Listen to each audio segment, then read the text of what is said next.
The historic moment, Roe v. Wade was overturned. Pro-lifers cheered in front of the U.S. Supreme Court, celebrating the win after 50 years of fighting for the preborn. This week marks 3 years since the Dobbs decision, in which justices held that the Constitution does not confer a right to abortion. This landmark ruling returned the abortion debate back to the states. The move sparked pro-life trigger laws in multiple states. It also sparked multiple lawsuits. The reality now is 50 different battlegrounds. Many states allow abortion nearly halfway through a pregnancy or up until birth. Some 24 have measures to protect life. 12 states have strong pro-life protections. Those are highlighted in green. There are exceptions when a mother's life is at risk or sometimes in cases of rape, incest, or fetal anomaly. 4 states, including Iowa, South Carolina, Georgia, and Florida, have bans on abortion after 6 weeks. Nebraska and North Carolina protect life after 12 weeks. Utah after 18 weeks, and Missouri's Supreme Court has reimposed the state's pro-life laws despite it being legal in the state constitution. So for now, lives are being saved there, but it is an ongoing, complex legal issue. The rest of the country has either no limits on abortion or it is limited at viability. Wyoming and Montana have bans on abortion that are currently blocked, and abortion is legal there as of now. The fight for life is also ongoing federally. Pro-life activists are working to pull taxpayer dollars from Planned Parenthood. Right now, lawmakers on Capitol Hill are working on the budget reconciliation bill. A provision in the bill would defund the abortion giant. The Senate hopes to vote on the bill this week. And on the Dobbs anniversary, House and Senate Democrats reintroduced a bill in their chamber to guarantee access to abortion nationally. We cannot have true equality in this country until we have reproductive freedom. The Women's Health Protection Act of 2025 would codify abortion as a so-called right. It would also override state pro-life laws and prohibit states from limiting access to abortion. President Trump's once strong pro-life stance against the deadly procedure at any stage has waned considerably. The president has been a proponent of leaving so-called abortion rights up to the states, suggesting that abortion should be legal past 6 weeks, the time when the baby's heart starts to beat. As for the abortion pill mifepristone, Trump has said he will not restrict access to the deadly drug. The Secretary of Health and Human Services, RFK Jr., has since announced that he has directed the FDA to review the safety regulations of the abortion pill. The FDA chief, Marty Makary, wrote to Senator Josh Hawley that he is committed to doing a full review of the chemical abortion drug. Despite the president's position and multiple legal battles to enshrine abortion in states across the U.S., pro-life activists still make their voices heard. When I say pro, you say life. Pro! Life! Pro! Life!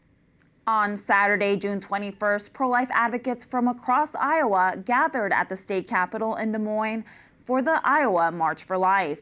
The day began with a rally inside the Iowa Capitol Rotunda, followed by a march around the Capitol and Supreme Court buildings. Around 200 pro-lifers showed up for the rally and 150 participated in the march. The Iowa March for Life is one of 19 state marches happening in the United States in 2025.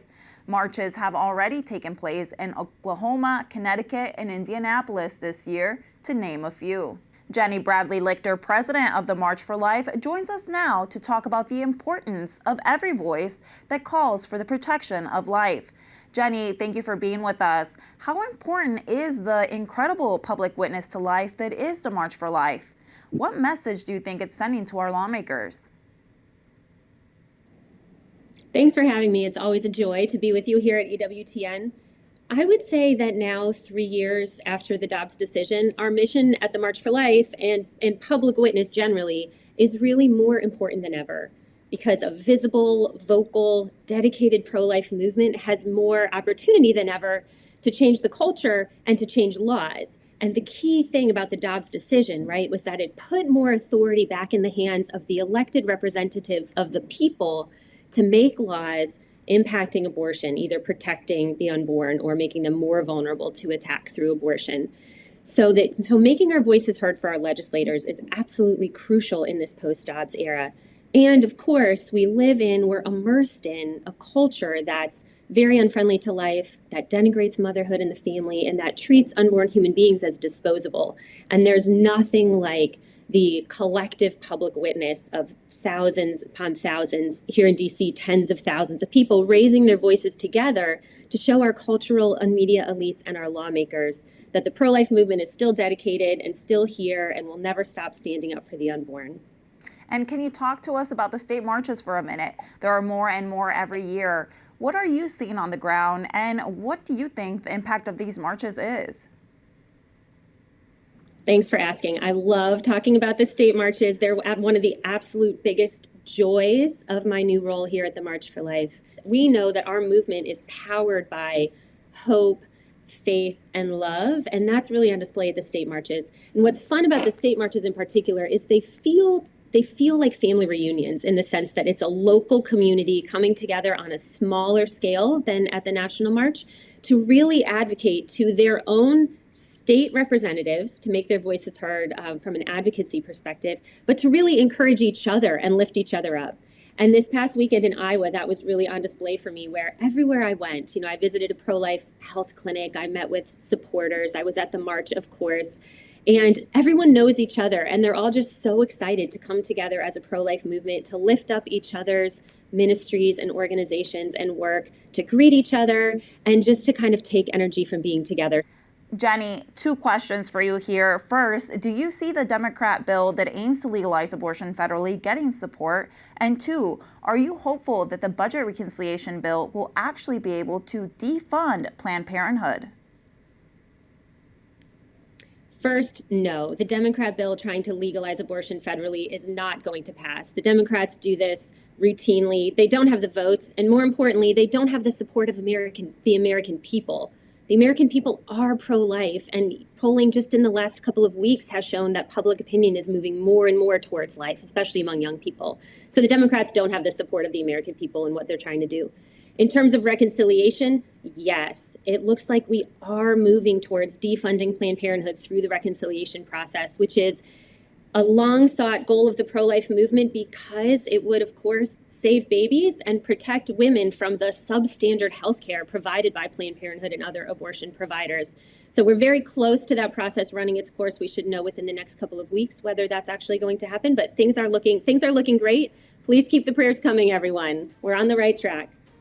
Thank you so much, Jennie. Absolutely. Thanks for having me.